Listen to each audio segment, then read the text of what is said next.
Levi Celerio was a renowned Filipino composer and lyricist who created over 4,000 songs, including national Christmas and love songs. He was born on April 30, 1910 in Tondo, Manila to Cornelio Cruz and Juliana Celerio. National Artist for Music and Literature. Awarded this title in 1997 by President Fidel Ramos. Guinness World Records recognized as the only person who makes music with a leaf. Honorary Doctorate degree in Humanities awarded by the University of the Philippines in 1991. Levi Celerio passed away on April 2, 2002 at the age of 91 in Quezon City, Philippines, due to multiple organ dysfunction and previous stroke. He was buried at the libingan ng mga bayani nito.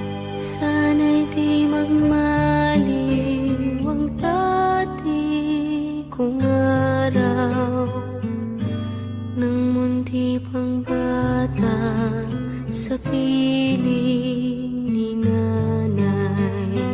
Ang Pasko ay sumapit, tayo ay magsiawit ng magagandang himig, dahil sa ang Diyos ay pag-ibig, na si Kristo ay isilang, may tatlong harang nagsagalaw, at ang bawat isa ay nagsipaghandog ng tanging alay.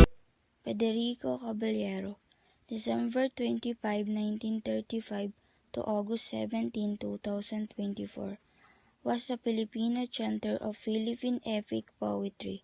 Caballero was a recipient of the National Living Treasures Award. Iloilo, Philippines. Genres: Folk Instruments, Vocals, Awards, Gawad sa Manilikha ng Bayan. Living Treasure, Federico Caballero, National Commission of Culture and the Art, retrieved November 29, 20.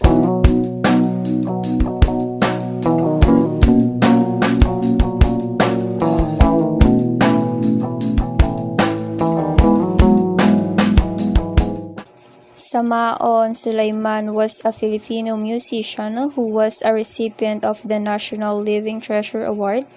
The Maguindanaon was known for his mastery of the indigenous Kutyapi instrument.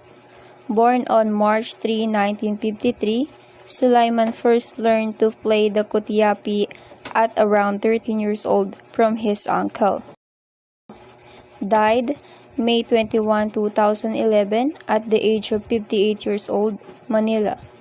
Awards: Gawad sa Manilikha ng Bayan. Origin: Mamasapano, Maguindanao, Philippines. Nationality: Filipino. Genre: folk music. Instrument: Kutyapi.